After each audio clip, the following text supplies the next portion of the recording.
चलिए जानते हैं आज शाम की 50 फटाफट बड़ी खबरों को सिर्फ 10 मिनट में। पर अभी तक आपने इस वीडियो को लाइक नहीं किया है तो लाइक कर दीजिए और आप किस देश, राज्य और जिले की जानकारी चाहते हैं कमेंट बॉक्स में जरूर बताएं। इससे पहले जान लेते हैं खबरों से जुड़ी कुछ सुर्खियां। लखीमपुर खीरी हिंसा मामले में बड़ी खबर, सुप्रीम कोर्ट ने पूर्व केंद्रीय मंत्री अजय मिश्रा के बेटे को दी जमानत। इजराइल ने गाजा के शरणार्थी शिविर पर एक हफ्ते में 63 बार की बमबारी, 91 की मौत, 251 घायल। दुकानदार का नाम लिखना जरूरी नहीं, कांवड़ नेम प्लेट विवाद पर सुप्रीम कोर्ट का जवाब। भारतीय हॉकी टीम के दिग्गज गोलकीपर श्रीजेश ने किया संन्यास का ऐलान। एनडीए से समर्थन वापस लेंगे सीएम नीतीश कुमार, कांग्रेस की सलाह से बिहार में उठा सियासी तूफान। खालिस्तानी दे रहे लाल किला और संसद उड़ाने की धमकी, सांसद ने उपराष्ट्रपति को लिखा पत्र। अमित शाह ने शरद पवार को बताया भ्रष्ट, नाराज हुए अजित गुट के नेता, बोले इसका खामियाजा भुगतना होगा।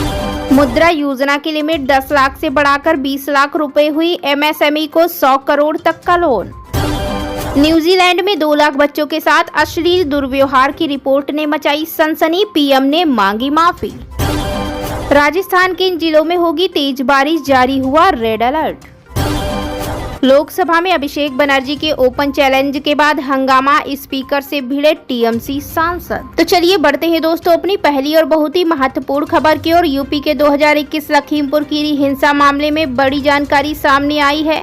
सुप्रीम कोर्ट ने पूर्व केंद्रीय मंत्री अजय मिश्रा के बेटे आशीष मिश्रा को जमानत दे दी है। सुप्रीम कोर्ट ने ट्रायल कोर्ट को लखीमपुर खीरी हिंसा मामले में सुनवाई तेज करने और समय सारणी तय करने का निर्देश दिया है। 3 अक्टूबर 2021 को लखीमपुर खीरी जिले के तिकोनिया में उस समय हिंसा भड़क गई थी जब किसान उप मुख्यमंत्री केशव प्रसाद मौर्य के उस क्षेत्र में दौरे का विरोध कर रहे थे। इस हिंसा में 8 लोग मारे गए थे। प्राथमिकी के मुताबिक एक एसयूवी द्वारा 4 किसानों को कुचल दिया गया था जिसमें आशीष मिश्रा बैठे थे। आशीष मिश्रा को 9 अक्टूबर 2021 को गिरफ्तार किया गया था और हाई कोर्ट के आदेश के बाद 15 फरवरी 2022 को रिहा किया गया था। हालांकि 18 अप्रैल 2022 को सुप्रीम कोर्ट द्वारा जमानत रद्द किए जाने के बाद 24 अप्रैल 2022 को आशीष मिश्रा ने सरेंडर कर दिया था। आशीष मिश्रा ने हाई कोर्ट के आदेश को सुप्रीम कोर्ट में चुनौती दी। बढ़ते हैं दोस्तों अगली खबर की ओर। इजराइल ने गाजा के शरणार्थी शिविर पर एक हफ्ते में 63 बार की बमबारी, 91 की मौत, 251 घायल। बता दें हमास के खात्मे का रट लगाए हुए इजराइल अंतर्राष्ट्रीय दबाव की बिल्कुल परवाह नहीं कर रहा है। हमास द्वारा संचालित गाजा सरकार के मीडिया कार्यालय का दावा है कि इजरायली सेना ने 7 दिनों में नुसैरात के केंद्रीय गाजा शरणार्थी शिविर पर 63 बार बमबारी की है। इन हमलों में 91 फिलिस्तीनी मारे गए हैं और 251 अन्य घायल हुए हैं। गौरतलब है कि यह जानकारी ऐसे समय में आई है जब हाल ही में संयुक्त राष्ट्र की शीर्ष अदालत ने शुक्रवार को कहा कि फिलिस्तीनी क्षेत्र में इजराइल का कब्जा गैर कानूनी है, इसे जल्द से खत्म करने और बस्तियों के निर्माण को बंद करना चाहिए। हालांकि विश्व न्यायालय के रूप में मशहूर अंतर्राष्ट्रीय न्यायालय के जजों की सलाहकार राय को मानने के लिए इजराइल बाध्य नहीं है। इसी बीच बढ़ते हैं दोस्तों अगली खबर की ओर। दुकानदार का नाम लिखना जरूरी नहीं, कांवड़ नेम प्लेट विवाद पर सुप्रीम कोर्ट का बयान। बता दें सुप्रीम कोर्ट ने सोमवार को योगी सरकार को बड़ा झटका दिया। कोर्ट ने कांवड़ रूट पर दुकानदारों को नाम लिखने के आदेश के अमल पर अंतरिम रोक लगा दी।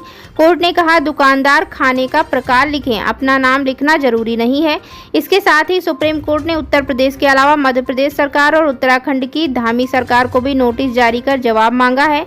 इन तीनों राज्यों में ही कांवड़ मार्ग पर स्थित दुकानों के मालिकों को नाम लिखने का आदेश दिया गया था। इस मामले में 26 जुलाई को अगली सुनवाई होगी। चलिए बढ़ते हैं दोस्तों अगली खबर की ओर। भारतीय हॉकी टीम के दिग्गज गोलकीपर श्रीजेश ने किया संन्यास का ऐलान। बता दें भारतीय पुरुष हॉकी टीम के अनुभवी गोलकीपर और कप्तान पीआर श्रीजेश ने सोमवार को संन्यास की घोषणा की। उन्होंने बताया कि पेरिस ओलंपिक उनका आखिरी अंतर्राष्ट्रीय दौरा होगा। 36 साल के श्रीजेश का यह चौथा ओलंपिक है।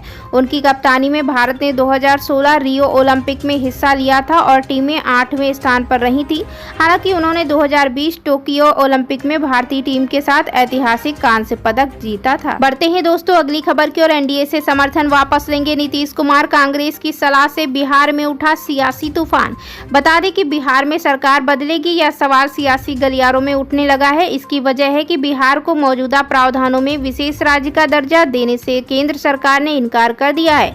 इसके बाद अब प्रदेश की सियासत भी गर्मा गई है। इस मुद्दे पर बिहार कांग्रेस के प्रदेश अध्यक्ष अखिलेश प्रसाद सिंह ने सोमवार यानी 22 जुलाई को बड़ा बयान दिया है। केंद्र की एनडीए सरकार और बिहार के मुख्यमंत्री को आड़े हाथों लेते हुए कहा है कि नीतीश कुमार को सीएम पद से इस्तीफा दें और एनडीए सरकार से भी जेडीयू समर्थन वापस लें। कांग्रेस की सलाह पर बिहार में सियासी तूफान उठ गया है। वहीं बिहार कांग्रेस के प्रदेश अध्यक्ष अखिलेश प्रसाद सिंह ने कहा कि नीतीश कुमार इंडिया गठबंधन छोड़कर एनडीए के साथ इसलिए गए थे कि जब डबल इंजन की सरकार बनेगी तो बिहार को विशेष राज्य का दर्जा प्राप्त होगा और राज्य का चहुमुखी विकास होगा। तो चलिए बढ़ते हैं दोस्तों अपनी अगली खबर की ओर। खालिस्तानी दे रहे लाल किला और संसद उड़ाने की धमकी, सांसद ने उपराष्ट्रपति को लिखा पत्र। जी हां, बता दें राज्यसभा में सीपीआई के सांसद वी शिवदासन ने एक अजीब दावा किया है जो सबको हैरान कर देगा। उन्होंने बताया कि उन्हें एक धमकी भरा फोन कॉल मिला जिसमें संसद और लाल किले पर बम धमकी दी गई है। धमकी देने वाले ने खुद को सिख फॉर जस्टिस संगठन से जुड़ा हुआ बताया है। फोन करने वाले ने खालिस्तानी आतंकी गुरपतवंत सिंह पन्नू का नाम भी लिया है। इस पूरी घटना के संदर्भ में राज्यसभा सांसद शिवदासन ने उपराष्ट्रपति जगदीप धनखड़ को एक पत्र भी लिखा है। उन्होंने अपने पत्र में लिखा है कि फोन करने वाले ने खालिस्तानी रेफरेंडम के संदेश के साथ संसद भवन से लेकर लाल किले तक क्षेत्र में बमबारी की धमकी दी है। बढ़ते हैं दोस्तों अगली खबर की ओर। अमित शाह ने शरद पवार को बताया भ्रष्ट, नाराज हुए अजित गुट के नेता, बोले इसका खामियाजा भुगतना होगा। महाराष्ट्र विधानसभा चुनाव 2024 से पहले महायुति में हलचल के आसार दिख रहे हैं। दरअसल हाल ही में केंद्रीय मंत्री अमित शाह ने शरद पवार पर एक बड़ा बयान दिया था। उन्होंने भ्रष्टाचार को संस्थागत बना दिया है। इस पर अब अजित पवार गुट के नेता ने विरोध दर्ज कराते हुए कहा है कि केंद्रीय मंत्री द्वारा की गई ये टिप्पणी अनुचित थी। जानकारी के लिए बता दें कि अजित पवार गुट की एनसीपी महाराष्ट्र में बीजेपी के साथ गठबंधन में है। गौरतलब है कि बीते रविवार को पुणे में बीजेपी का राष्ट्र सम्मेलन आयोजित किया गया था जिसमें अमित शाह ने संबोधन दिया। इस दौरान उन्होंने कहा अगर भारतीय राजनीति में भ्रष्टाचार का सबसे बड़ा सरगना है तो वह शरद पवार है।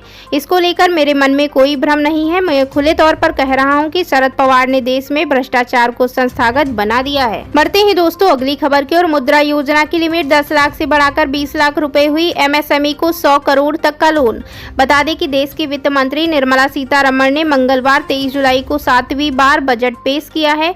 यह प्रधानमंत्री नरेंद्र मोदी के नेतृत्व वाली सरकार का तीसरे कार्यकाल का पहला बजट है। इस बजट में वित्त मंत्री ने कई बड़ी घोषणाएं की है। इस बजट में मुद्रा लोन के लिए दी जाने वाली राशि को 10 लाख रुपए से बढ़ाकर 20 लाख रुपए कर दिया गया है। जी हां, बता दें कि प्रधानमंत्री मुद्रा योजना PMMY के तहत लोगों को 10 लाख रुपए तक का लोन लेने की सुविधा थी, लेकिन अब सरकार ने इस लिमिट को 10 लाख रुपए से बढ़ाकर 20 लाख रुपए कर दिया है। इस योजना को प्रधानमंत्री नरेंद्र मोदी द्वारा 8 अप्रैल 2015 को शुरू किया गया था। तो बढ़ते हैं दोस्तों अपनी अगली खबर की ओर। न्यूजीलैंड में 2 लाख बच्चों के साथ अश्लील दुर्व्यवहार की रिपोर्ट ने मचाई सनसनी, पीएम ने मांगी माफी।